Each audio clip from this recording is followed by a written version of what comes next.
Hello, Vin. Why don't you introduce yourself really quick? So, my name is Vin Ho, and I'm working at a customs brokerage in Fort Myers, Florida, and I'm pursuing my licensed customs broker. My name is Chris. I'm a Vietnam sourcing expert based here in Ho Chi Minh City, Vietnam. And today we're talking about the top 10 frequently asked questions about licensed customs brokers. So let's start with what is a licensed customs broker? Okay, so a licensed customs broker is someone who has authorization from the U.S. government to help other importers import their product into the United States. And in order to get that designation, you have to sit for and pass a pretty grueling exam to be certified. Then you have to have a background check, and then go through an interview, and then 6 months later, you have a license from the U.S. government. So let's say I have a apparel brand that I'm starting up, merchandise, and I'm about to produce in Vietnam and then export out of Vietnam, import into the US, do I need to hire a licensed customs broker? You don't technically have to have a licensed customs broker, but it's highly recommended in order to have some cost savings and to navigate the complexities of import export, doing the paperwork, and decreasing your risk of possibly having your shipment seized or being fined or facing a penalty. And how can a licensed customs broker help me save money? You can do that in several different ways. One of them is decreasing the risk of, for example, bringing in product that might not be up to par in terms of the rules and regulations with the U.S. government. For example, he or she can give you advice on certain types of products. For example, there might be a license needed, there might be more tests, or if there's certain duties on certain products from coming from a different country. So a licensed customs broker would help you navigate that. Okay. So, what are the top three services that customs brokers provide? One of them would be HTS classification. So if you don't know, every product needs to be assigned an HTS number, and it's the harmonized tariff schedule. And it can be tricky on how to classify products, especially if you're just starting to do it or you're looking at the book. It takes a good few years to get in the rhythm to understand how to classify products. So that's probably one way. And then the other is doing the paperwork. So what we call is 3461 as well as a 7501 form. So these two forms are required for any importation of products into the United States. So that has to be filled out correctly, and then the duties and fees need to be determined, and that needs to be paid to the U.S. government. So that's where the licensed customs broker comes into play. Let's say I incorrectly classify my garments or my product, and then I get a call from the Customs and Border Protection Agency, and they're saying, "Hey, we've got a problem with your order. We're not able to process it." Do customs brokers get involved and help clear the goods and solve the matter? Yes. So in that case, as you mentioned, you can do a post summary correction, or you can make some edits, and the customs broker would understand how to do that, the paperwork, and how to resubmit it. So yes, that's another area where that person can help guide you during that journey in order to make your importation go smoother. Let's say I'm building a house and I want custom cabinets made in Vietnam and then shipped over to the US. But the cabinets themselves are very special, but they're small. And the total amount of the cabinets is only $600.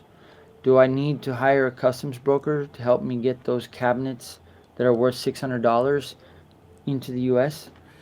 It depends. Mostly, customs brokers are relied upon for what we call consumption of goods. So, if you're bringing commercial products for resale, in your case, it depends. I mean, if you're going to do it for your own private residency, you would still need to clear customs. So that's where the licensed customs broker helps out. But then for consumption, so for retailers, Costco, Walmart's, Targets, those types of businesses that plan to bring in product, they need to pay the duty, they need to warehouse their product, they need to clear customs. Customs might have questions on certain products, certain categories, and it's always changing. For example, we saw EVs now with the Biden administration, they're up to 100%, I think 50% for solar products. And so there's always rules and regulations and different changes depending on the presidential, whoever's leading the office. And what if I have a Shopify website or I'm an Amazon seller, and I'm doing just small business? Do I need to have a customs broker? Again, might not necessarily need one if you can do the paperwork and you're confident that you can do it on your own. And like you said, if it's a small type of operation, you might not need one. Technically, you're not required to have one, but the only advantage is like down the road, if you get audited, if the government wants to look into your case and see what you're bringing in, then there could be fines and penalties that you could have avoided if you had a customs broker. Okay. Let's say I live in Anchorage, Alaska, and I'm importing something, but I'm not sure how this all works. But I know that I need to get advice from a licensed customs broker. How do I go about finding one? Yeah, so there are a couple different ways. If you're looking for one-on-one assistance, you probably can go directly to a brokerage, and they're usually operating at a port or in a large city. For example, I'm in Florida, so Tampa would be the port nearest me, or Miami. So those are where the brokerages would be working out of. They might be working out of near an airport. So you could probably just Google and look for the one-on-one assistance and then call them in order to help with your case. The other way is if you're getting a freight forwarder or you're going through one of the large companies like FedEx or UPS or DHL. Generally speaking, they have brokers on their staff, so they can help clear shipments on your behalf already. So that's another way. Cool. Can anybody become a licensed customs broker? What are the qualifications required to become Yeah, licensed customs broker? it's pretty open. The only requirements is that you have to be a U.S. citizen and not working for the federal government and be at least 21 years old. So it's quite open. And it's quite easy because you don't have to have a certain number of education. You don't have to have like a bachelor's degree or anything like that. There's no minimum requirement in terms of education or how many years you need to work in the industry. So anyone can, as long as he can pass the exam, which is quite crucial and grueling. And it's a 4.5 hour exam. It covers so many different topics, and it's administered twice a year, once in April and once in October nationally. So every large city like Los Angeles, Portland, Seattle, Minneapolis, New York, New Jersey, they would have an opportunity for you to sit for the exam, which you have to register online at the CBP, Customs and Border Protection website. And then a lot of people take study courses, third-party study types of assistance, and they get help through their colleagues, and then in order to pass the exam. So that's kind of a rough idea of how that goes. Okay. Let's say I'm buying 1,000 good quality keychains that cost $1 each. So that's $1,000. What would be the brokerage fees to help me clear customs and import the $1,000 shipment of keychains into the U.S.? How much would I be paying? Yeah, in that case, the broker might say that the value of the goods might be so small, so he might give you some advice. Because generally speaking, there sometimes brokers charge a flat fee. It could be $200, $300, $400 to clear a shipment, and then depending on your case, your scenario with the keychains, he might just give you advice or just say you might not need me, but this is what you want to do because it's such low value and there's not much risk in terms of bringing it in. Cool. So you're based in Miami, and let's just assume that you've got your customs broker's license. I know you're sitting for it, and I believe you will pass the next time around. Um, but I'm based in Seattle. Um, can you, as a licensed customs broker in Florida, represent me in Seattle? Yes, as long as I have a national permit. So Hmm. once I pay and register and have that, then I can help anyone across the nation. Okay. So earlier you mentioned a freight forwarding company. What is the difference between a freight forwarding company and a customs broker? Okay, so a freight forwarding company really just manages and organizes the shipping door to door. So in your case, a product coming from Vietnam, you have to have a company that picks up the container, brings it to the port, and then schedules it to go on a vessel. And then from the port of Saigon, has to come to most likely Long Beach, California. And so when it arrives there, that's where the customs broker comes into play.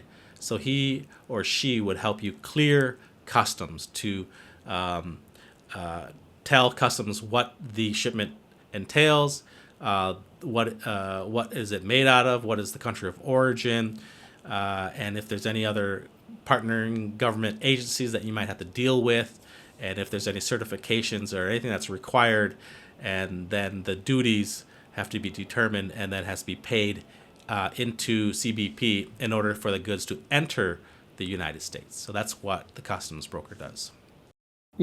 I think I saw that there's over 5,000 different classifications for products, everything from condoms to firearms to, electronics parts and pieces and different types of apparel. Um, do customs brokers typically specialize in like a certain product category, for example, explosives and firearms versus apparel versus wooden furniture? Yes, they can. For example, in Miami, it's a gateway to Latin America and agriculture, fruits, vegetables. So Hmm. if you're working in the industry and you happen to have a lot of contacts and you kind of want to work out of Miami, you might have a lot of business if you specialize in that category. So that would be your specialty. And then maybe if you're on the West Coast, you're living in California, maybe it's electronics or retail goods. So yes, customs brokers over time can start to specialize and then market those services. Hmm. Let's. I'm going to make an assumption that your specialty is geographic, and in other words, Vietnam. Since you lived here for a while and you have a connection with Vietnam, do customs brokers also specialize in geographical locations as opposed to different, types of products? Honestly, I haven't seen much of that. I don't know too many brokers that specialize into one geographic area or country. Now there could be, maybe I haven't met him or her uh, or anything like that. But most brokers I know have a general kind of service. They just help Mm. in any category. Then they just enforce the rules and regulations and help the importer. I find a customs broker on the internet because I'm struggling figuring out what my import duty will be. And I go ahead and pay money for this customs broker to help me out. We export the goods out of Vietnam. We get them to the US. They go through the import process. And then all of a sudden, I'm getting emails and letters from the Customs and Border Protection Agency saying that I'm being penalized $5,000 for falsifying documents or, bringing in goods classified incorrectly. Um, what happens if my customs broker makes an error? What recourse do I have, and what risk do I take by choosing one that's not good or makes mistakes? Yeah, that could be a problem. Because when the broker helps out the importer, he's taking over the importer of record. So he's assisting in that way. And ultimately, the importer is fined for one way or for one reason or another. So he or she is still being liable. So there could be in terms of problems that arise, like you mentioned. So you can still be penalized. The importer is the ultimate person that has the responsibility to pay those fines.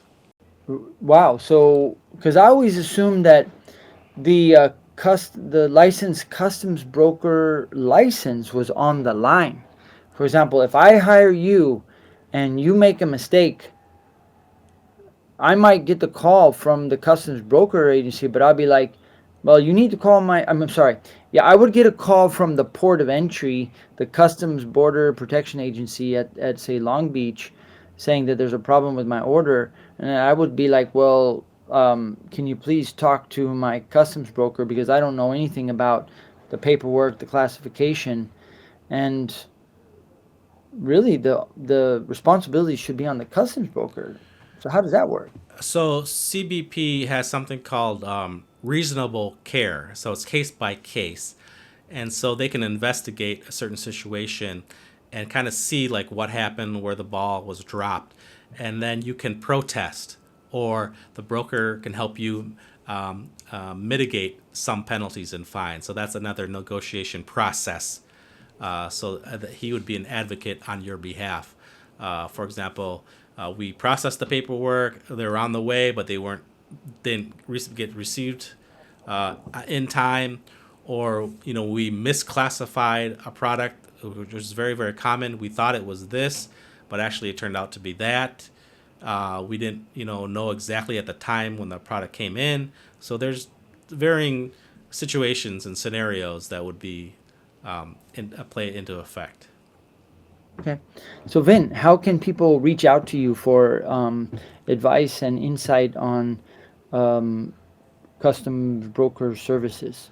Sure. So I'm on LinkedIn, so you can find me there just under my name, Vin Ho. I also have a website, internationalvin.com, which I write about international business, global economy, import, export, and those types of subjects. So you can reach out to me on any of those two platforms. Awesome. So, my name is Chris, and I offer Vietnam factory tours, helping people find the right factories fast in Vietnam to produce their products here and ship them to wherever around the world. And you can contact me through LinkedIn, it's Chris Walker Vietnam, or through my website, vietnam-factory-tours.com. Thanks for your time today, Vin. Have a great day, and thank you everybody for listening. Thank you.